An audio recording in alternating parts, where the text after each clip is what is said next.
tratar de uma questão crucial que é a saúde pública, em especial, um tema para mim muito caro, porque fui relatora nesta casa da famosa Lei dos 60 dias. Lei dos 60 dias, que é o prazo para que o SUS inicie o tratamento para o câncer dos pacientes portadores dessa doença de todos os tipos. E Vossa Excelência tem também na família uma das maiores autoridades na área do câncer, um oncologista, o Dr. Paulo Hoff, que eu tive a honra de conhecer pessoalmente em várias das audiências públicas. Então, mais uma admiração aumenta no conhecimento e na relação pessoal que temos, caro senador Rubem Figueiredo. Fabrícia Magalhães é uma professora do ensino fundamental de São Paulo que descobriu um nódulo na mama aos 37 anos. Essa jovem é a personagem real da série de reportagens do Dr. Drauzio Varela sobre o câncer de mama, iniciada há menos de um mês pelo programa Fantástico, exibido aos domingos na TV Globo. O drama da professora Fabrícia, que tem sido acompanhado por muitos brasileiros pela televisão e na internet, é o mesmo sentido por muitas mulheres brasileiras. Correr contra o tempo e enfrentar as dificuldades impostas pela doença para alcançar a esperada cura do câncer de mama, um dos mais curáveis se identificado precocemente e se o tratamento igualmente for iniciado no tempo certo, porém, um dos cânceres que mais mata quando o tratamento é feito com atraso ou fora do tempo adequado. E falo disso com conhecimento de causa.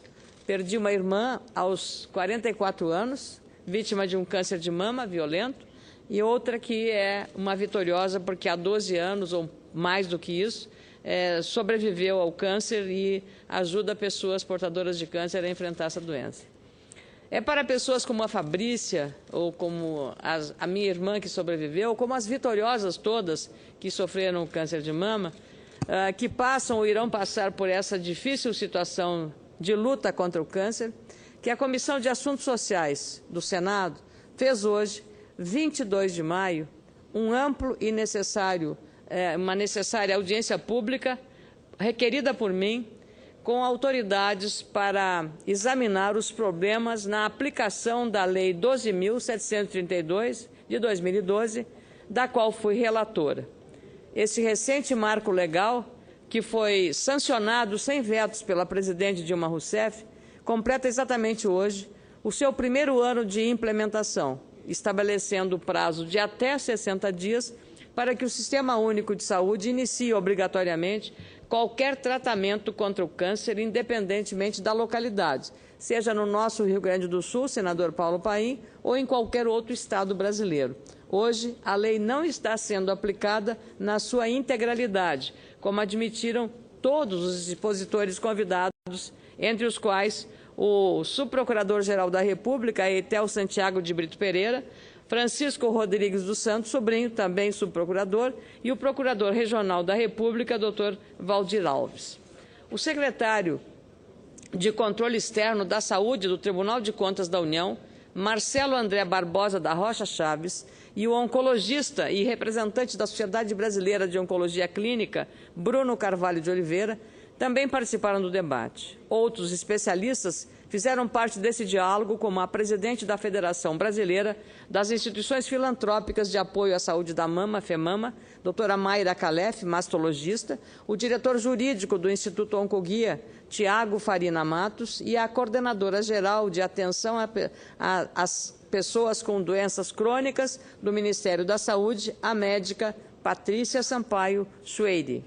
Ficou claro nesse debate, senador Paulo Paim, intermediado pelo Legislativo, que o efetivo funcionamento das novas leis para os pacientes com câncer depende, em grande parte, da gestão, portanto, do trabalho do Poder Executivo, incluindo aí a União, os estados e os municípios. Por isso, a importância da clareza na regulamentação ou na regulação dos dispositivos com textos claros e precisos, afinados com a intenção dos legisladores e com a expectativa, sobretudo, dos pacientes em relação aos seus direitos. Esse regramento que também é de responsabilidade do governo federal, deve evitar a judicialização da saúde em nosso país. Aliás, senador Paulo Paim, eu renovei publicamente hoje a sua generosidade em ter permitido que a sua audiência pública, que estava marcada para hoje, fosse feita em outro dia, para que nós pudéssemos fazer hoje, no dia 22 de maio, essa audiência em função de ser hoje a data do primeiro ano da lei dos 60 dias. Então, eu fiz este registro publicamente lá e repito aqui, porque essas coisas precisam ser ditas como elas são, em reconhecimento à sua forma de entender que essa era uma questão muito séria e merecia o atendimento. Então, mais uma vez, muito obrigada, senador Paulo Paim. Por isso, acordamos que o Ministério da Saúde fará ajustes, senador Rubem Figueiró, ajustes na portaria que regulamentou a lei dos 60 dias. Precisaremos ainda manter um diálogo construtivo e proativo, pois os pacientes não podem ser os mais afetados por interpretações equivocadas sobre os marcos legais vigentes, como foi o caso do artigo 3º da referida portaria. Aliás, muito importante a admissibilidade ou admissão pelo Ministério da Saúde, na palavra da doutora Patrícia, de que o Ministério está examinando a retirada desse artigo 3º, o que vai dar mais tranquilidade e maior efetividade na implementação da lei para o acesso ao tratamento com até 60 dias após o diagnóstico. Quanto mais burocrática e complexa for a regulamentação, maior a demora, menor seu entendimento e também para tratamento do câncer, porque quem tem câncer não pode esperar.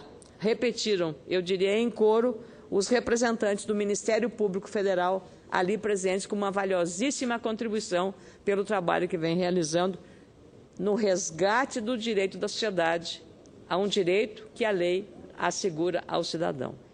É nítido que os modernos marcos legais contra o câncer precisam do empenho de todos os representantes do setor público, cada qual com a sua atribuição e da intensa participação do setor privado. Só deste modo, os pacientes com câncer conseguirão aumentar, de fato, as chances de sobrevida. É preciso derrotar essa doença que tanto preocupa e amedronta não só as mulheres, mas também os homens, no caso, afetados pelo câncer de próstata. A legislação e seus devidos regramentos precisam ser aliados da população, principalmente quanto às políticas nacionais de saúde. Nesta quarta-feira, inclusive, ontem, foi divulgado um preocupante estudo internacional da revista JAMA Surgery, nos Estados Unidos, que mostra o seguinte: a maioria das mulheres que optam por fazer uma dupla mastectomia depois de terem diagnosticadas com câncer de mama não tem indicação clínica para fazer o procedimento, porque apenas uma mama está contaminada. A possibilidade de retirar as duas mamas após o diagnóstico de câncer em uma delas só é apresentada pelas equipes médicas para aquelas mulheres com histórico familiar da doença ou com mutação genética que determina maior risco de o câncer vir a aparecer nas duas mamas. Este foi o caso da festejada atriz Angelina Jolie. Aliás, eu referi esse tema hoje na audiência pública. No caso dela, a cirurgia foi recomendada. É uma exceção e não uma regra. Todos os antecedentes familiares, a avó e a mãe, tiveram câncer de mama. Então, ela tinha as maiores chances de também contrair o câncer de mama e ela tomou a decisão radical porque ela disse que queria cuidar dos filhos e estar viva para esta missão tão nobre. Apenas para um pequeno grupo há evidências científicas de que a retirada dos dois seios prolonga a sobrevida livre da doença. O estudo, entretanto, apontou que 68,9% das mulheres que optam pelo procedimento de retirada das duas mamas não se enquadram nesse perfil.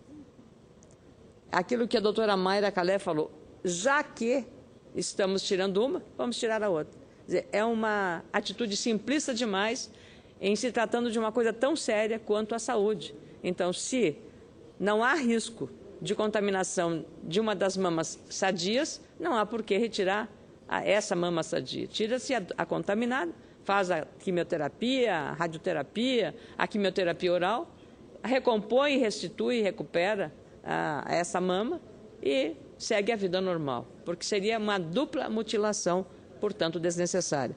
Lamentavelmente, quando questionei a doutora Mayra Calef, que é mastologista, presidente da FEMAM, ela admitiu que o Brasil já está também, lamentavelmente, neste mesmo caminho. Ou seja, muitas cirurgias que não são necessárias, o que é agravante para a saúde das mulheres. Esse estudo, feito nos Estados Unidos, avaliou 1.447 mulheres americanas diagnosticadas com câncer de mama, com idade média de 59 anos. Do total, 7,9%, quase 8%, optaram pela retirada das duas mamas. De acordo com os médicos, ao retirar uma mama saudável, a paciente aumenta as chances de ocorrência de infecção e de necrose. Existe o risco, inclusive, de a mulher ter de retirar a prótese caso haja complicação. Além disso, é possível que ocorra a perda de sensibilidade da mama, o que pode afetar até as questões relacionadas à sexualidade. Vale lembrar ainda que o Parlamento brasileiro já trabalhou em favor de outra legislação sobre o tratamento do câncer de mama. É a Lei 12.802, de 2013, da qual participei como relatora dessa matéria, garantindo às vítimas de câncer a reconstituição imediata das mamas. Por isso, essa lei era da iniciativa da deputada Rebeca Garcia, e eu fui relatora aqui no Senado, e da mesma forma, o presidente Dilma Rousseff, com sensibilidade social, a sancionou sem vetos. Por isso, reforço a importância da clareza quanto à regulamentação das leis. A legislação é uma referência, um parâmetro, por isso deve ser regulamentada como tal, sem erros ou chances para duplas interpretações. Isso é importante para todos, indistintamente, e para que a compreensão da lei seja não só para os advogados, os doutos senhores da lei, mas para os cientistas jurídicos, da ciência jurídica, mas para o cidadão comum que ler uma lei e sabe ali o que está escrito como direito seu. Esse artigo sobre a regulamentação ou sobre a regulação da lei dos 60 dias, por exemplo, traz dúvidas sobre a eficácia dessa própria lei. Por isso, a importância de agilizar a revogação do dispositivo, o artigo 3º, uma vez que a própria representante do Ministério da Saúde admitiu que esse artigo é inadequado. Essa foi a melhor notícia que foi dada. E ela também, a doutora Patrícia Schweire, se prontificou em agilizar a retirada dessa portaria do artigo 3º. Enquanto a ciência e as pesquisas modernizam, a legislação e suas consequentes regulamentações também precisam de ajustes. Como sempre tenho dito, com base nas análises e pesquisas médicas, a agilidade para tratar o câncer é o que fará a diferença entre a vida e a morte dos pacientes diagnosticados com essa doença.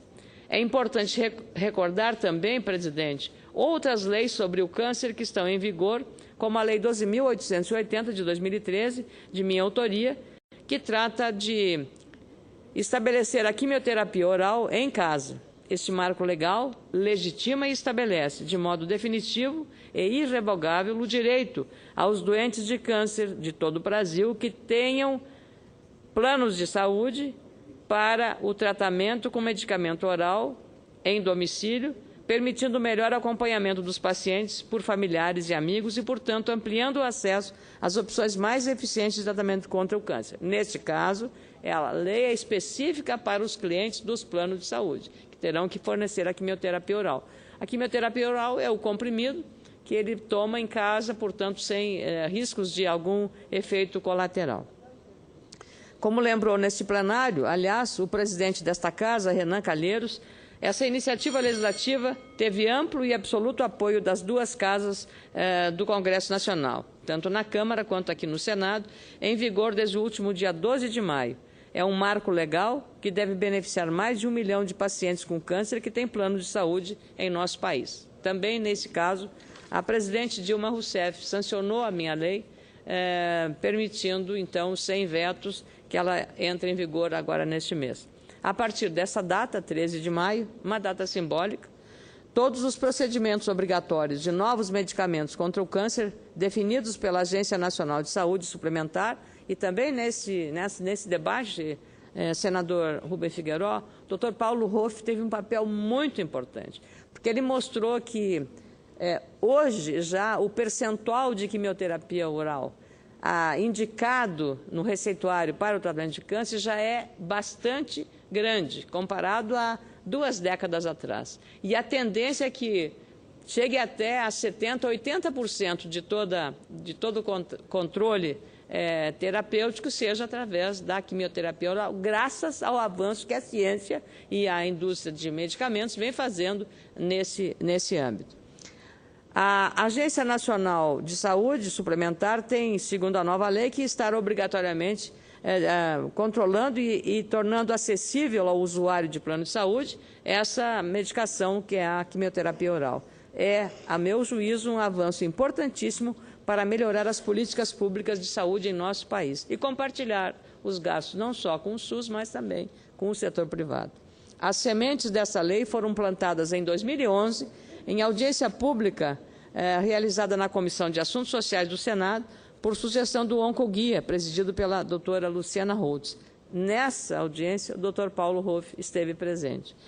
Passados, portanto, mais de 2 anos, em uma norma com pouco tempo de validade, como costumam ser as resoluções ou portarias das agências reguladoras, o Legislativo decidiu aprovar, em tempo incomum e recorde, uma lei com mais força e, portanto, com durabilidade, sensibilizando a Presidência da República, que sabiamente acatou sem vetos esta lei da quimioterapia oral. Isso demonstra a importância do Legislativo, em conjunto com as demais instituições públicas, para o melhor atendimento às necessidades básicas de saúde das pessoas.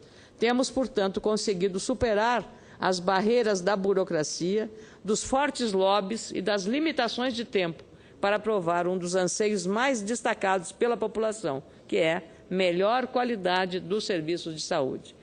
Portanto, é importante relembrar, estou terminando, presidente, que aproximadamente 40% dos tratamentos oncológicos empregam medicamentos de uso domiciliar, como eu referi há pouco.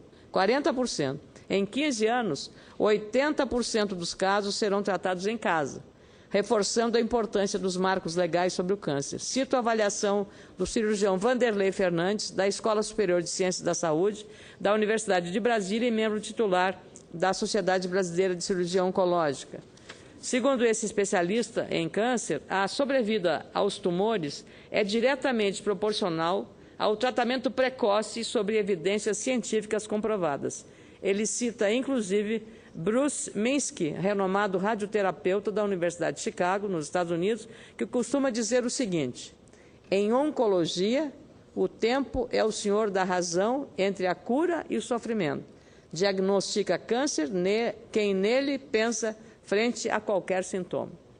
Para encerrar, cito a declaração da gaúcha Rita de Cássia Mascarenhas, que foi diagnosticada com câncer de mama aos 39 anos. Como ela mesmo disse, em vídeo exibido na audiência pública da manhã de hoje, ter sido diagnosticada com câncer foi a pior notícia que ela recebeu na vida dela.